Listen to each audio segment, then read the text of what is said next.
Only a couple months now.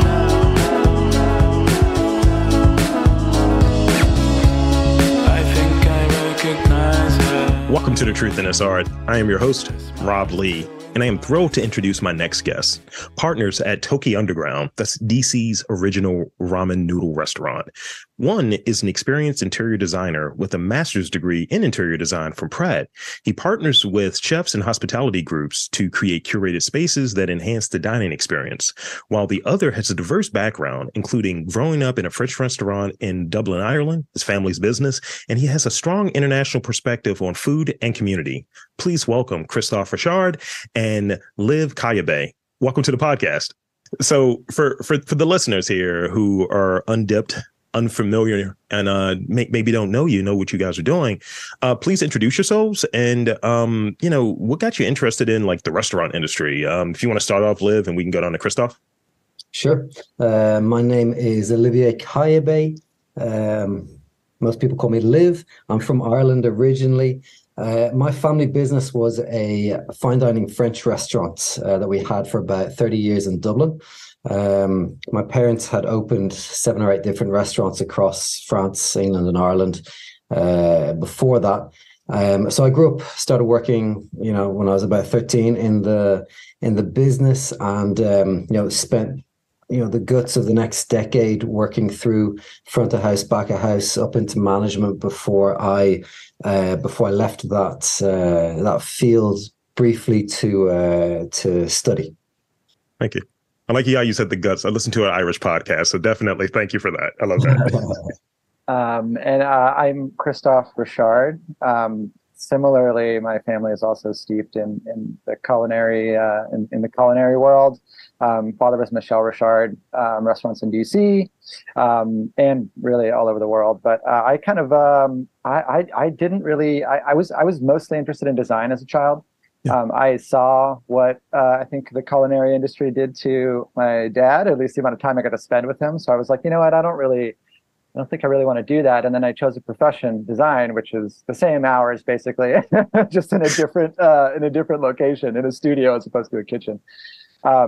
But I also ended up working a little bit in restaurants, and then finally came around full circle to designing restaurants, because that love of hospitality, I think, is one that you can't really escape once you see the sort of magic that it has, and that it can, the sort of meaning it can have in people's lives. It's just kind of, you just want to be around it.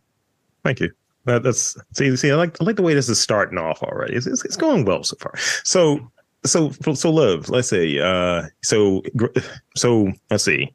I saw Irish, I saw French, I saw, and I see like your family had a French restaurant in Ireland. So having grown up in the restaurant or what have you, and in that biz, why did you continue like food after you like left and going into study or what have you? What was the motivation to go into food as opposed to maybe going into sort of the background in conservation and things of the sort?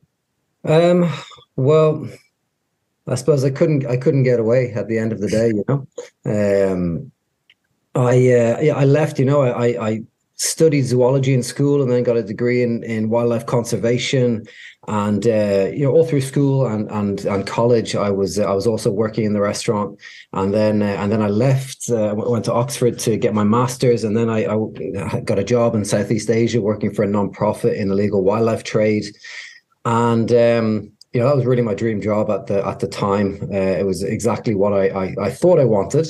After about 3 years in that, and I think the office lifestyle combined with the bureaucracy of non-profits, non-governmental, and of course the governments, we did a lot of dealing with governments as well, was not really my speed. So I ended up, I left that with no particular intention to get back into hospitality, but I didn't I suppose I didn't know anything else as well, right? It's secondhand, it's second nature to me, and I love it. I have to say, and it comes very easy to me. And so I moved to the US. My brother had started a smoked salmon business in Texas, so I was helping him out with that and doing farmers markets, that kind of thing. And then I got a job at a really great restaurant in Austin. And it just kind of just got back into it and slipped back into it very seamlessly, as if I never left. Yeah, it just keeps calling you back. It's like the bell is ringing. It's like, I gotta get back to the food industry. Well, and even when I was, food has always been very central. Even when I was living and working in Southeast Asia, traveling around on different projects, I was lucky because I was also, I had an allowance to eat. Obviously, it's super cheap there, and I was in all these incredible places, all these different countries with different cuisines and cultures, and so much to see and do and eat. And it was great. I mean, from that perspective, it was incredible. I was getting to sample all these different cuisines and in really rural places, small villages and towns, and got exposed to a world that I wouldn't you wouldn't normally as a tourist. And we're going to go back to some of these international questions in a moment, because I'm very intrigued. I was kind of talking about you a little bit on Friday. It's like, so I'm talking to my guy, and I started breaking down a few things. And the person that I was talking to about it, it's like, he has an interesting background. I was like, yes, and I'm looking forward to talking to him. So Christophe, could you share a particular experience, like, kind of growing up around and seeing your dad in the industry and having the sort of background that he had and the sort of like level of work that he was doing, and why that maybe that caught your attention to kind of pursue like this career path, being around sort of the industry, being around sort of hospitality, but going from a design standpoint, like you touched on earlier. Ours are similar. It's I mean, I think it's hard not to be really enchanted by the type of work that he was doing when you're just kind of around that as a child, and you get to see the looks on people's faces sort of day in, day out, every single time, like this kind of this awe that he was able to give, every single night to every single guest that walked through the door, nearly. I think nearly. It's hard not to really just sort of be kind of taken over by that, I think. I remember there was a moment though, when I was very young. It's when Citrus was being built on Melrose in LA. And one of my earliest memories is walking through the framing of that restaurant. I must have been, I don't know, 3 or something. I must have been quite young, 4 or 5. And I've always kind of like linked the joy that I saw in those dining rooms and in the multitude of different restaurants that he had with that specific memory of how this thing is built. This thing is made out of sticks and boards and and bricks, like anything else. But I think for a lot of people, a dining room is a magical place that you just walk into, and it's just always been like that. But for some reason, I have this connection that's like, this thing is built, and you can build it, and it can result in the types of spaces where people can be whisked off to fantasy lands. But there's that sort of reality of it's still made that I think has always kind of like completed the circle for me. In a way that kind of like felt like it always was guiding me towards design and kind of away from the kitchen, because that's the other side of it, is all those parts are all there, but the design component of making it happen, I think, has always really just kind of spoken to me.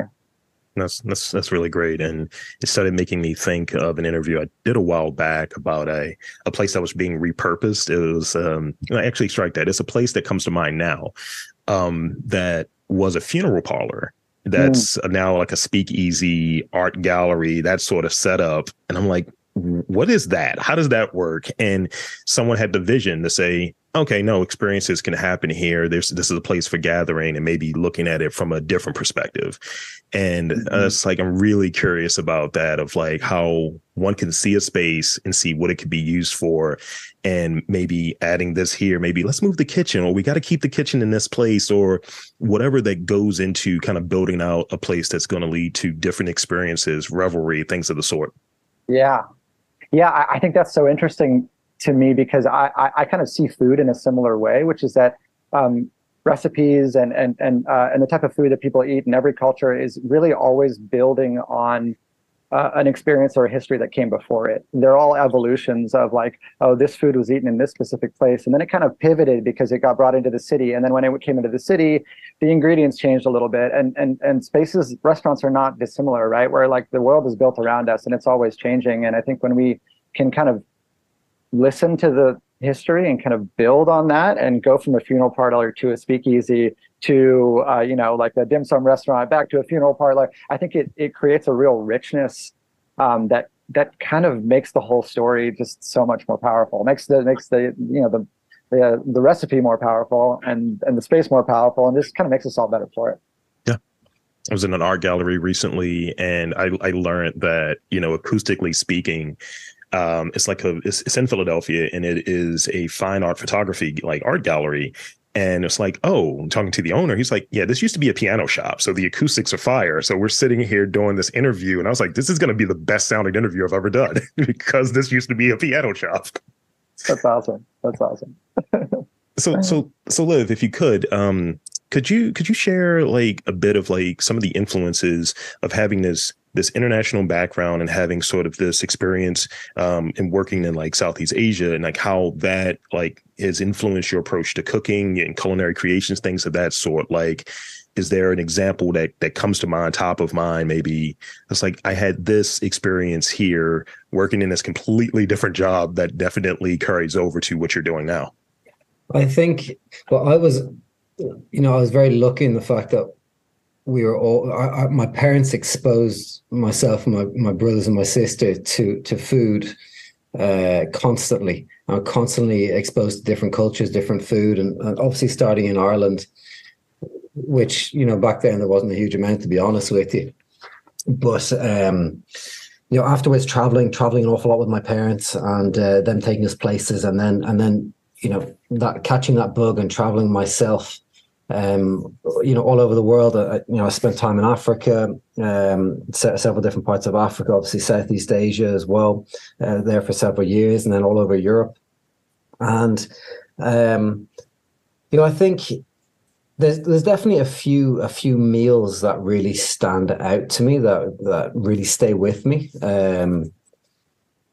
First off, I would say that the kind of cumulative result of all of that is that it's giving me really good taste. It's given me an understanding of taste of different places, which you can't buy. And it's something that when I'm working with cooks and new cooks in my kitchen, I'm always trying to teach them to taste, and the importance of tasting things as a cook. So that's something that's really, really underpins my whole practice and how I approach making the food and making the different dishes at Toki.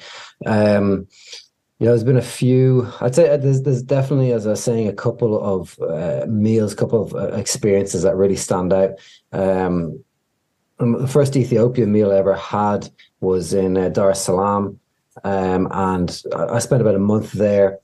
We went and climbed Kilimanjaro, and then came back to the city and had this traditional Ethiopian meal with that large kind of bowl table and the injera and all the curries and everything, that the potatoes and the greens and everything that goes on there. And I'd never experienced anything like that. And the whole setup, the smells, the environment, that whole experience was really really overwhelming in a way. It was just one of those times where you sit back and kind of just take it all in. And I remember it very, very clearly.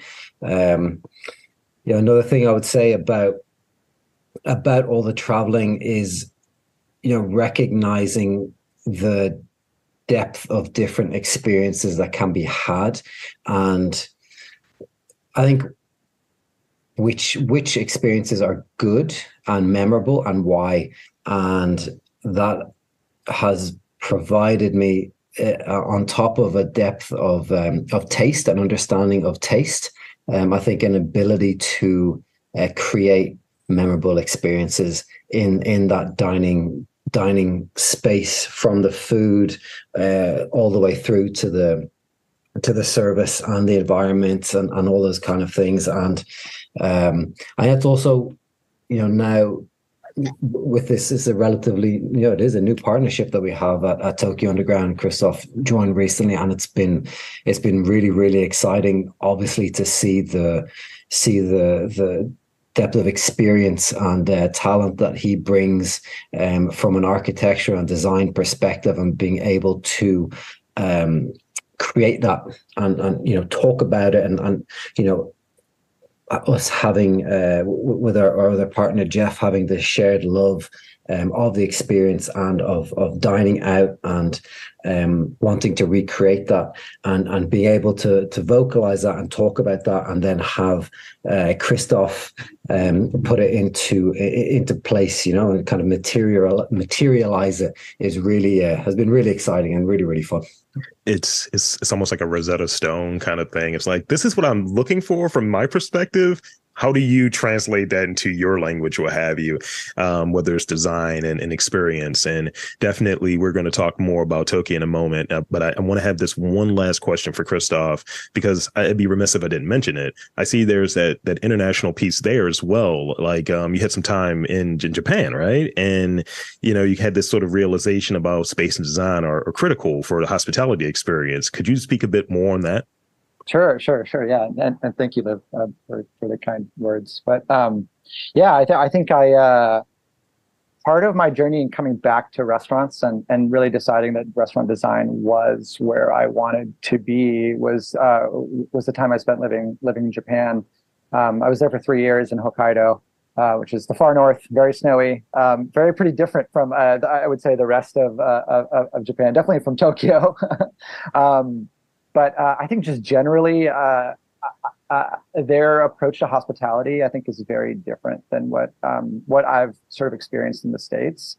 Just the little, sort of like little acts of bringing gifts to people when you visit their homes, or just kind of the food culture in general, always having snacks or tea or something to kind of make sure that people feel warm and welcomed. And there's just something that I think once I saw that, and I kind of connected it with my experience as a child of fine dining and my dad's work, it kind of closed the loop, and it was just like, yeah, this is what I want to do. This is what I want to be part of. This is what I want to help to bring this experience or these experiences to more people in a way that is meaningful. And so I think like a lot of the work that we've been doing recently, I mean, a lot of it is just conversations, honestly. It's talking about like, what type of feeling are we trying to bring to people? What type of like vibe, what type of spirit are we trying to design? Because it really is holistic. It's storytelling in a sort of multifaceted way. We're telling a story with the food, we're telling a story with the space, with the branding, with the collaborations. All of those are meaningful in a way that kind of reinforces one story that we're trying to tell. And that story is always different with every restaurant and with every chef, with every city that you're in. It's always a different story. And that's what makes, I think, hospitality so wonderful, is you can tell a million stories. and if you tell them well, they really resonate and they stick with people. And I'm just like Liv saying, like, he has wildly vivid memories of those culinary experiences. We all do. We all have like a food experience that is like indelibly ground into our minds because food touches something deep inside of us, and that thing is part of the narrative of our lives, right? We use it to kind of like frame love and care and who we are. It's just it's very special. And yeah, I think being abroad kind of didn't really create it, but it sure strengthened it. Well, thank you. So, it's time to get to that sort of main event part of it. For those who are undipped, and I don't know why they are undipped, because I've been there now. I've been there. Shout out to you, Liv. So tell us about like how you two kind of got connected and became partners here, and talk about like Toki Underground and what's coming up, like what's new, what's happening. Well, Toki Underground is a little 26-seater ramen bar and izakaya in Northeast DC on H Street. We've been there for about 12 years now. And this is our first kind of venture to expand to Baltimore. So we're opening up a new location in Baltimore, which we've been working on for the last few months rather. And we're super excited about that. It's a really, really fun, really exciting project, and we've been working really closely with the Waverly Main Street and the Harwood Residents Association, as well as CBP and BDC, and so it's been really exciting to have that kind of that level of involvement from the different parties that are involved, and they're really excited to see us come in, which is really wonderful, insofar as Christophe joining the team, it was actually a fortuitous rooftop meeting with another our other partner Jeff, who's not on today, obviously, I guess Christophe can speak a little bit more to that. I don't know how interesting the story it is. A friend of mine who lived in the same building as Jeff borrowed his barbecue, and it was a 4th of July, and then at the end of the night, I think we were all a few beers deep, and Jeff rolled up to check in on his barbecue, and we just started talking, and he was like, I own a ramen restaurant. Oh, it's funny, I design restaurants. And we just, from there, and now we're here. Now you're coming into Baltimore to...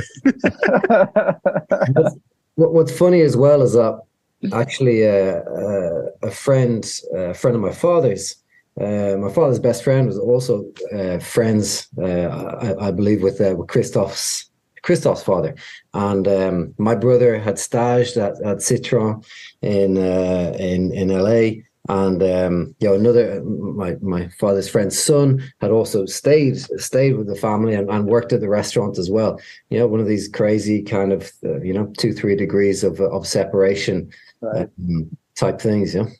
That's great. It's great. I like when things come. I like when a plan comes together. To make a reference to 18 for those listening. So talk about like building out that menu, over the course of the duration, and kind of like what you're hoping to add to the sort of like Baltimore food scene, because like when did you hear about it like beforehand? Like, what did you hear about the sort of Baltimore food scene beforehand and being a part of it? Like, why did Baltimore make sense, I suppose? Well, it's Baltimore is very inviting to new business. There's lots of incentives that are very attractive to business, certainly comparison to DC, which is extremely expensive. So certainly from a cost and incentive perspective, Baltimore made an awful lot of sense to us. We've been looking for quite a while now at expanding in that kind of Northeast corridor market, and or the partner Jeff, his family live there. He spent an awful lot of time there as well, so it's quite close to his heart. And so it just a few different things kind of came together. We met a really great GC landlord who's building out the space for us. So we've been working with them, and so it was a number of different things came together between opportunity and a good business environment. And also there's not a huge amount of ramen. It's certainly not like DC, where you have probably 15, 20 at this stage in the DMV. I think there's a demand there. We've been around for quite a while, and we have people coming from all over the country. We've got quite strong national recognition, I would say, in awards and whatnot. And we'd have people coming from Baltimore. I'd say regularly enough, certainly from Maryland, and between all those things, it's it seemed like a really great opportunity for us to expand the business and move into a new neighborhood and a new environment, and try and bring some of the kind of magic, I suppose, that we've seen on H Street as that street and that neighborhood has kind of evolved over the last decade, and to bring it to Greenmount Avenue and hopefully grow with our neighbors there. So it's been really fun getting to know everyone and working with the different people, and it's exciting. That's great. And like I said, I went to the one on H Street, so I'm kind of looking forward to my invitation to the one over there on the Greenmount. We got you. Don't worry. and I love that the sort of area, because it's near multiple colleges that are, you're able to kind of just have sort of that Hopkins, which is huge here, right? And just come over there and it's like, oh, ramen, absolutely, let's make it happen. Let's hang out. And I would suppose from your perspective, Christophe, that having a place that is almost sticky, that, oh, I'm not going to eat and dip and eat and leave. I'm going to eat and stay. And then I'll get another bowl. And then I'll get some other things that are here. Oh, you guys have Japanese whiskey? Yeah, let's have some of that as well. And sort of having this longer experience. I think that's what I'm getting. Yeah, we've had a lot of those conversations. We've thrown out, I don't know, karaoke nights. Like, but there's all sorts of stuff that we've been talking about exactly in that frame, which is like, how do we expand this into a more long-lasting experience? How do we get people to want to come back because the vibe is so good, because things are always changing? DG nights, whatever we can do to really create kind of a hub, like exactly, make it sticky. Great food is obviously central to that. Good drinks central to that. Great design is part of that. Good programming. I think it all has to sort of come together. And I think, Baltimore's, it's going to be great for this. I mean, like you said, location, in terms of so many, such a young, cool, I think, clientele market. I think it's going to be, it's going to be very exciting. Well, I'm going to be one of the first, since we'll be recording this interview before it comes on. I'm going to be the first to invite you and welcome you to Baltimore. But so let's see. And I guess the last real question I have before I go into the rapid fire and before we go into shameless plugs, there's always shameless plugs in this podcast. I want to really echo the point of just the power of breaking bread, the power of being a community. So, just any final thoughts on that particular topic before we go into the rapid fire and go into the shameless plug. So if you will, Liv, please. Yeah, absolutely. I think touching on some of the points that both of you made earlier in the interview, it's really, for me, it's really core to the human condition and human experience, eating and sharing food. And there's nothing like it. Maybe music approaches it, but there's nothing really like food and breaking bread and eating to bring people together. And it's a core human experience, and it's so beyond the basic sustenance and kind of biological requirements of it, physiological requirements of it. That sense of sharing food with your brothers and your sisters, is fundamental to the human experience. And I think, today, now in 2023, more than ever. So it's exciting. Something with Toki is in H Street is that it's everyone is welcome, and further to that, it's also accessible from a price point perspective. So, it's even though we have some accolades and credentials, Michelin and those kind of things, it's important for us that accessibility element. It's because that is a shared human experience amongst all of us. Some kind of a democratizing force, I guess. Being able to bring that to Baltimore and continue to develop that is really I'm really, really excited. Yeah, I think that's dead on. I don't know that I have too much to add. I mean, other than this, I don't know. I think yeah, we have a very similar way of thinking about food. I think of course that kind of common love, right? It's my dad. I mean, a lot of people have always said it. It really is all about love, and I feel like I think about it in terms of compassion as well. It's compassion in both ways. It's compassionate to give, to give food and bring stories and bring history to people. But it's also like, I don't know, maybe a bit compassionate to sit down and to kind of be served and to be like, I'm open to new experiences. Like, let me open myself up to whatever you're bringing to the table. And let's kind of like, let's have a common platform on which we can kind of try new things, share stories, and yeah, just be human. So in these final moments here, I got 5 rapid fire questions, and pardon me before I even go into them. They're just indulge them. So quick answers. Don't overthink them. They're ridiculous though. So I'm going to start off with this one. On average, how many hours of sleep do you get? 5, 6. I was waiting for it. I'm a decades-long insomniac, so same. This is also right now. This is pre-opening a restaurant, so like I'm getting in all my sleep now because I know it's coming. That's great. So this question is a little trolly, but I have to ask it. So chef, any restrictions? Any food allergies? What do you got? Listen, we do our best to accommodate you within reason. All right.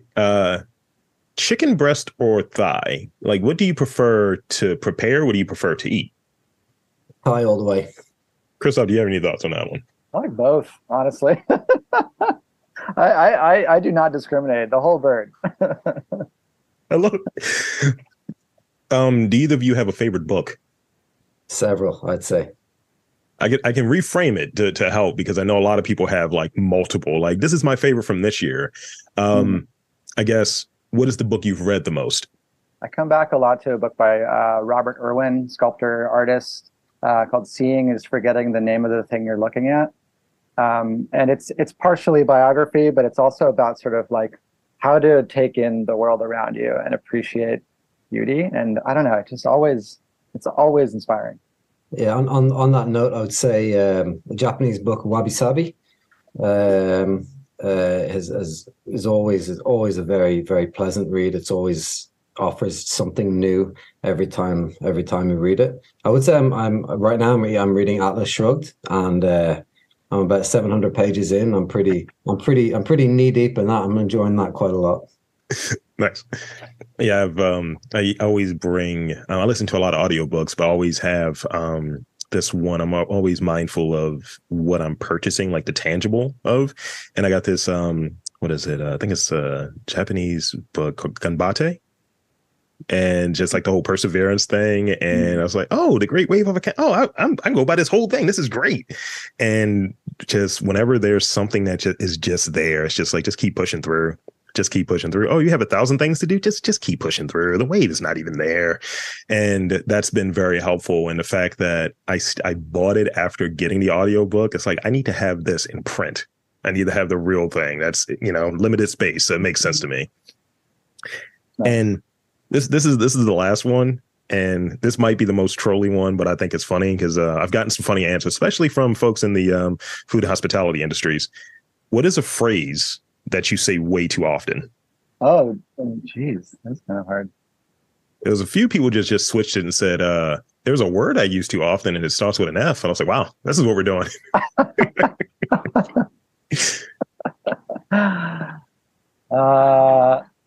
Have you got one? I'm still thinking. I'm still thinking. Man. I the one that I often worry about the most is the sort of general idea of we'll catch it in post, because like I think with design a lot you're like, you're rushing to get to a deadline. Oh, like we'll do that later. We'll do it day 2. And I'm always like, no, we're not going to catch it in post. Do it now. Fix it now. Otherwise, we're going to hate ourselves later. I probably think about that more often than I say anything. That's really good, actually. It definitely impacts my lane as well. And I remember this episode recently that I watched of Atlanta, where they're kind of making fun of the whole I think the whole like production in Atlanta and the whole Tyler Perry stuff. And he's just on the microphone. Not this person is playing this Tyler Perry-esque character. Every time something goes wrong, he's like, "We'll catch it in post. We'll catch it in post. Just keep shooting." And at one point, he's like, "We'll catch it in pre." They're like, "What?" I'd say for me, it's more just the phrase, you know. I'd like to use it less, to be honest with you. But that's my peeve, my pet peeve on my vocabulary, I'd say. Yeah. I like it. I remember I did an interview with the English chef, and he was like, "I say mate way too much." I was like, "You called me mate 4 times already." I was like, "So yes, you say it a lot." I don't mind that though. But that's a good one. So you're saying friend, it's like buddy, It's like brother. You know what I mean? So I think that's a good, like, reiterating that, I think is fine. You know, but absolutely, you know, just said it. Yeah, there you go. All right. So, okay, and here's the last part right here. One, I want to thank both of you for coming on. You know, this has been just a treat to be able to chat with the two of you, and we're making it happen. We made it happen. And as we wrap up, I want to invite and encourage both of you to share any final thoughts, Toki Underground, thoughts on ramen, thoughts on design, and just, you know, website, social media, all of that good stuff. The floor is yours. So we're going to be opening on Greenmount Ave, 2731 Greenmount Ave, probably in about 2 months' time, end of April, looking at. And super excited to be opening up in Baltimore. Our Instagram is Toki Underground, Facebook, Twitter, website tokiunderground.com. And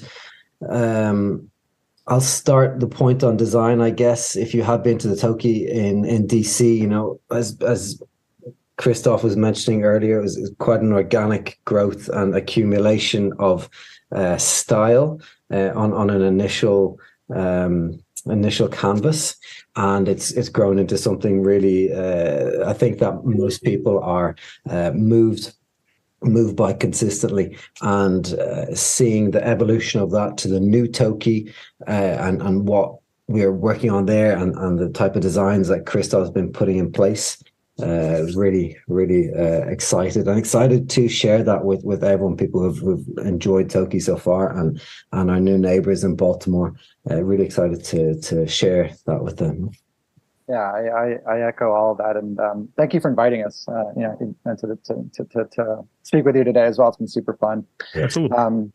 But yeah, I think as we've been talking about it, I've been thinking, like, yes, like we have a real intention with this new space to be an evolution of Toki's story, but I think we're also really envisioning it as kind of really growing into its own once we're open, and we see it as this space is going to become more part of the neighborhood the longer that we're kind of that people come in and put stickers on the wall and get to know the staff, and, you know, share in the food, and kind of it's really going to become its final form once we've been able to live in it for a little bit, because then it really becomes a reflection of, as I've said, our new neighbors and the new city that we're in, and that's what I'm really looking forward to. We're creating the canvas for that, and it's just going to get better with time. It's going to ferment. It's going to mature. It's going to do all the things that makes food and drink so good. So I'm just really excited for that.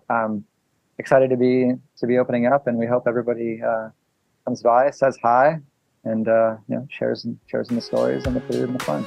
And there you have it, folks. I want to again thank Olivier Caillabet and Christophe Richard for coming on to the podcast. And I'm Rob Lee, saying that there's art, culture, food in and around your neck of the woods. You just have to look for it.